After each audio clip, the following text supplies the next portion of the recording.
Alright, so now that we have the base system installed, there's one last thing we need to do before we chroot into our actual system.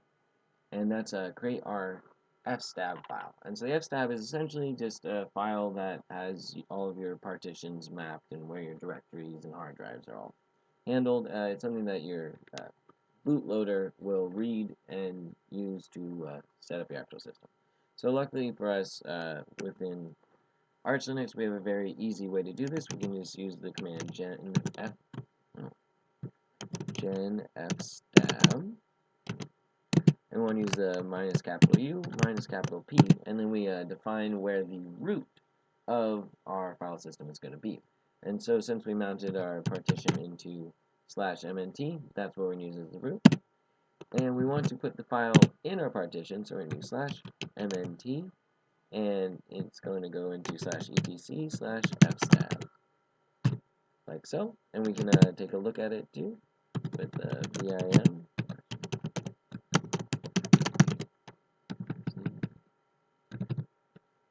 Yeah, pretty basic. As you can see, we just have the name of our thing as a UUID. Its root is the root, the file system type ext4, our reading and write privileges, and then our dump and paths. So don't want to actually add anything, so we're going to get out of there. Alright, and so now we have the fstab in there. We can chroot into our file system. So we're going to say arch chroot into /mnt, and you notice the colors change. That means we're actually in our new operating system.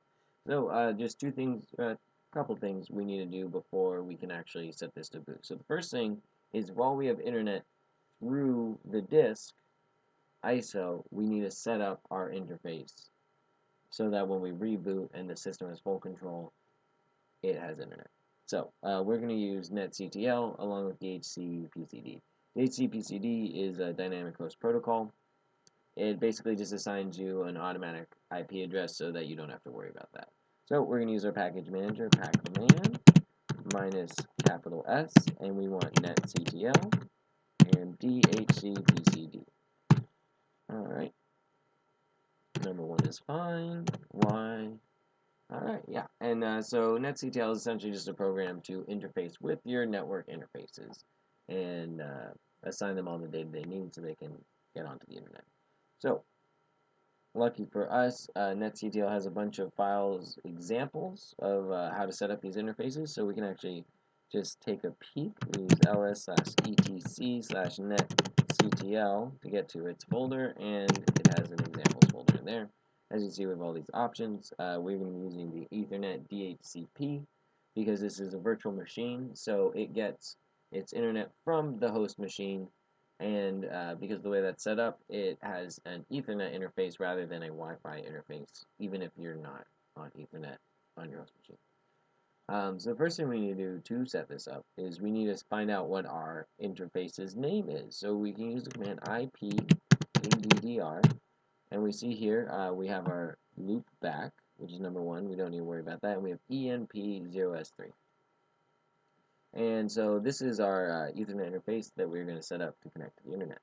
So what we want to do is we want to copy the example file into the main folder of netctl and then change a couple of things, really just one thing, so that it knows how to connect to this interface. So we're going to use cp/etc/netctl/examples, and we want the Ethernet DHCP, and we're going to put it just into the folder above that, into netctl, and we need to give the file a name. So I just like to name it after the interface, enp0s3. Maybe you have to name it that, I'm not sure, so better safe than sorry. So we enter to copy it, and then we need to open up with vim, so /etc/netctl/enp0s3. Alright, and so basically we have the description, the interface, connection, and then the IP address is handled by DHCP, and then all this stuff we don't need to worry about. The only thing we really need to change is the name of the interface, because it's not EDH0, it's ENP0S3. So we need :Q, quit. Alright, and so we're almost done with the internet. We just need to tell the system to start up the internet when we start up the computer. So we have our system CTL, and this basically is just our service controller. And so we can enable DHCPCD so that every time we turn our computer, it starts up DHCPCD. Wonderful. So now our internet is all set up. It should be. We can double check with pinggoogle.com, and we are getting stuff back, so that means we are in business. Probably. It could still be just getting the internet from the ISO disk. At this point, it's a little dicey, but if you follow these steps, it will definitely work when we reboot. So, before we do the final step, we need to make sure to set a password for our root because we can't get in otherwise. So we can type in password, PASSWD, and then we choose what our password is. Yeah, I always forget that step. Very important. You can't get in if you don't set a password. So, now we have that. The final step is we need our bootloader. So we're going to use Grub, which is a very classic, great bootloader. We use Pacman to download it, -S option to save it to file. So a bootloader, it lives at the beginning of your hard drive, and it is what? It is the code that finds all of your different operating systems and hands control over to which one you want. So it's used for dual booting and all sorts of stuff. Mostly just turning your computer on. Alright, so now that we have it, we need to install Grub itself into our hard drive. So the way we do that is we have our grub install command. We need to get the name of our hard drive. The way we do this is lsblk, as we did before. SDA1. So SDA1 is the partition. SDA is the hard drive itself. So we want a grub, because grub is actually separate from the operating system, and the operating system lives on SDA1. We want to put grub on SDA, so it's at the very beginning of the hard drive before the operating system. So we're going to leave out the loop. So we're going to do grub install, and then /dev/SDA, like so. Hopefully it works. Bada boom, no errors reported. Okay, so now that grub's actually there, so grub exists and lives on our hard drive. We just need to create a config file in our boot folder so that grub knows where the hell it's gone.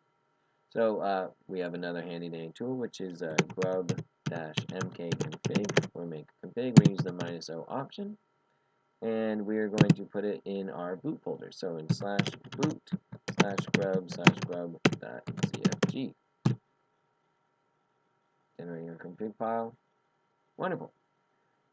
Cool. So now we should be ready to exit out of our machine and reboot if everything went well. So we're going to do exit to get back into our ISO, and then we are going to shut down the machine. And if everything went well, we should be able to reboot with no problems.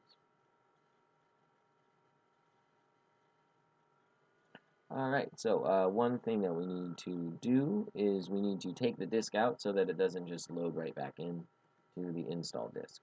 So X right here, click OK. Alright, and now we can start up the machine.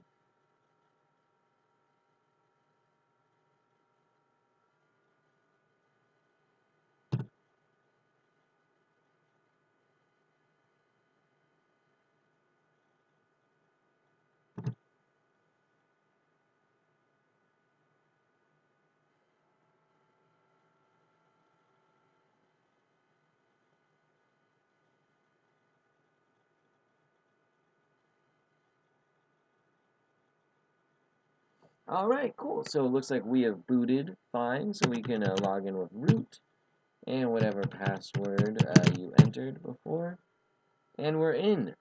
So look at there, we got all of our folders. It's pretty basic. All the colors are gone because that was part of the install disk setup. So this is the most bare bones system, Arch system you can have. It pretty much just connects you to all the hard drives and is ready for you to put whatever packages you want onto it.